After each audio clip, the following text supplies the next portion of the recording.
Hello everyone, welcome to Analog IAS current affair analysis for 18th August 2020, and these are the articles we'll be dealing today. The first article for the day is taken from the Indian Express and is written by Mr. Raj Mohan. It is titled India, Pakistan and Arab Sovereignty. So the context of this news is the fact that UAE and Israel have established diplomatic relations. Historically, there has always been a conflict between Arab nations and Israel because of Arab nations' support to the idea of Palestine. Now, this realignment in international relations is a positive sign because it moves towards peace, and at the same time, it has implications for India and Pakistan relations as well. What are they? If you take a look at the kind of official reaction that India and Pakistan came up with, you will understand the significance of how Arab world is very important for both India and Pakistan. For India, Arab world is important for its energy security. As far as Pakistan is concerned, it is closely linked to this Arab world through religion, through trade, through energy security. So it is very important for Pakistan. It is in this context that India welcomed this move where the Arab world, that is United Arab Emirates and Palestine, are willing to engage together for diplomatic relations.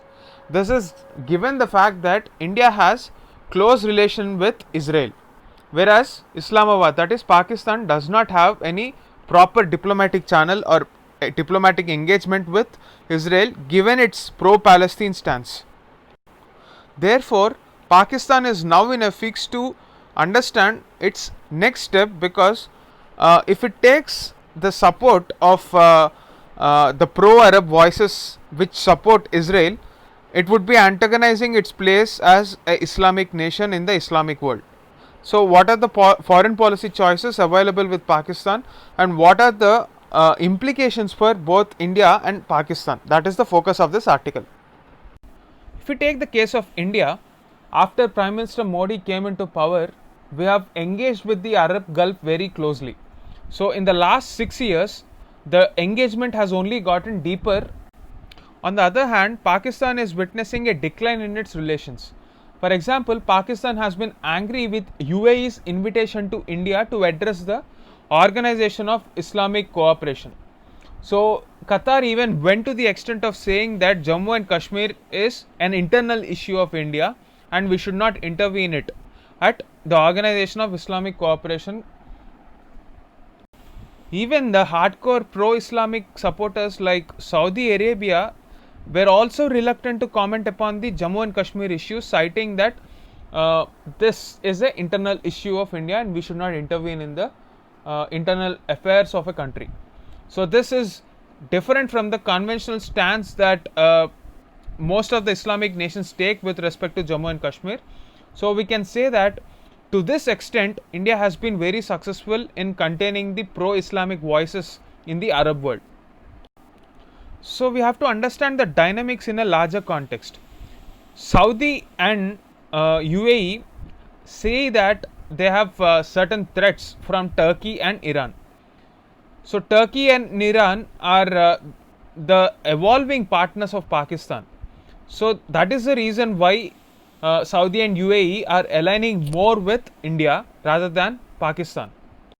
Pakistan, on the other hand, is moving closely with China also, along with Turkey and Iran. We have to understand that this alliance between Turkey, Iran and Pakistan is not a new idea. In 1955, the British brokered a deal between Turkey, Iran and Pakistan, and it also consisted of Iraq as well. So, this was called the Baghdad Pact. But in 1958, Iraq, which was the only Arab member, walked out. So, that became CENTO, or the Central Treaty Organization, in 1958. Going forward, they also created a regional cooperation for development, an economic forum consisting of Iran, Turkey and Pakistan. However, in 1979, Iran revolution happened and it overthrew the regime. So that ended the idea of RCD as well as CENTO. However, the idea of a non-Arab alliance did not die in Pakistan. So they took this forward and formed the Economic Cooperation Organization (ECO) in 1985. After the fall of uh, Soviet Union, it became more and more important because after the fall of USSR in 1991, the other Central Asian republics like uh, Tajikistan, Uzbekistan, all this came on board into this economic framework. So for Turkey and Iran, this new non-Arab alliance backed by Russia and China is an instrument to ensure that Arab world will be kept under a check. The reason why Russia wants to help this non-Arab alliance is the fact that Saudi has been traditionally backed by USA. So since USA and Russia are rivals, they want to ensure that this Saudi Arabian region is kept in check. So they want to support this non-Arab alliance. In this way, this region is very complicated. So the way forward for India to deal with this conundrum is the fact that we should not tell the Arab world what is good for them. We should not intervene. Let them engage with all the non-Arab neighbors for establishing peace. The reason is there should be enough checks and balances in a geographical region for political stability. Secondly, India should expand support for Arab economic integration. So there have been a lot of internal contradictions within the Arab world, and India must strive to create a rules based world order where economic integration of Arab countries becomes a reality. And this should also be backed by intra Arab political reconciliation and strengthening regional institutions. So, in short, we are seeking a rules based security architecture backed by sound economics. So, these kind of phrases will definitely add value in our mains answers, so please try to use them. That is the gist of this article. This article is taken from the Live Mint and it is titled Let Us Reconsider the Way Economic Welfare is Measured. So, in the conventional sense, when we talk about the idea of development, we talk about growth as a prerequisite. So, this present article is trying to understand what are the implication of such kind of a conception of development. After the Second World War, whenever we are talking about economic systems, the emphasis has always been on GDP as a measure of growth. So, let me give a context to this example as to why we are talking about this topic. For example, there is a growing culture of gun violence in USA. Actually, when we're talking about growth, the increase in the sale of guns can also increase the GDP number. But is it the kind of development that we want in our country? No, that is not the kind. So, a growth pattern that is simply driven by emphasis on GDP is harmful for human survival somewhere in the future. So, this pandemic has given us a lesson that how interdependent we are on each other and why it is important to safeguard all the natural resources for our future. It is in this context the natural reaction for this pandemic has been to emphasize on degrowth, where we are consuming less and less number of natural resources. But is it a sustainable way to handle this pandemic? No, that is not the kind of answer, because we cannot afford to grow slowly, because with the kind of momentum that this idea has generated, without growth it would be very difficult to create the number of jobs required for feeding these millions of people. So the global population is expected to reach nearly 9 billion by 2050. In this context, we have to understand that our natural resources are very limited. The carbon footprint has been growing, and if we take a look at the Earth Overshoot Day, which is calculated by WWF, what is this Earth Overshoot Day? Suppose if the budget for utilizing natural resources for a particular year is 100 units, we are utilizing this 100 units well before the end of the year.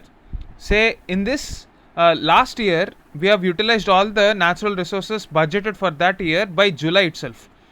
Now, with the kind of growth that we are witnessing, with the kind of economic activities that we are witnessing that is focusing on GDP, this Earth Overshoot Day has been uh, coming further and further closer to the beginning of the year itself. So, within 7 months, we have exhausted all our natural resources last year. Previously, it used to be somewhere around November, then it came down to October, then August, and finally, the Earth Overshoot Day has reached July. So, the business as usual approach will definitely not work after this pandemic has subsided. We are currently only witnessing a smaller aspect of the larger problem. The larger problem would start when climate change will start attacking the human survival. So, to respect nature is the only way forward. It is in this context that the economists, philosophers, everyone are trying to understand what is the best way forward. Ultimately, every discipline tries to attain that end objective of happiness. So, we have already had indicators like Gross National Happiness Index, which was a good PR for countries like Bhutan. However, it is very difficult to quantify this happiness. Therefore, we were looking for some alternative models of economic growth which can satisfy the needs of environment and also ensure sustainable development. What are the policy tools available? It is in this context we have to understand something called donut economics. In this model of donut economics, there is an ecological ceiling, that is, the parameters which define what should be the upper limit of our developmental options. The upper limit of ecological ceiling has issues like ocean acidification, climate change, ozone layer depletion, and as you can see, there are a lot of other issues that are commonly found in environment and ecology. So, that should be the upper limit. What should be the lower limit? If you take a look at the social foundation, in psychology, there is something called Maslow's hierarchy of needs. This theory says that as and when a person's basic needs are satisfied, like say for example, we talk about roti, kapda, or makan in our common parlance, that is food, shelter, and housing. So, this after this, human beings aspire for material well-being and then mental well-being. So, uh, these social foundations are based on an amalgamation of Maslow's hierarchy of needs plus some aspects of democracy. What are those aspects? Without these democratic principles, say for example, social equity, political voice, peace and justice, gender equality, if all these do not form the foundation of a society, that would not be a peaceful, progressive society. So, while designing a policy, we have to ensure that there is a center of the donut. No person should fall within the ambit of this center, because if this person is at the center of this donut, it implies that he is not even having the basic social foundational needs being met through common policies that are given out by governments. At the same time, when economic policies overshoot and cross this threshold, it would lead to long term damage. COVID is a primary example as to how we have to ensure certain limitations in our options while utilizing natural resources. So, this donut economics should form the basis for policy promotion and all the policy formulations of our future. This should be in tune with the sustainable development goals of 2030. So, the objective here is happiness through sustainable development goals. The modus operandi and the curriculum and the framework of our educational policy matters as well as executive actions should be based on this donut economics as per the writer of this article. That is the gist of this article.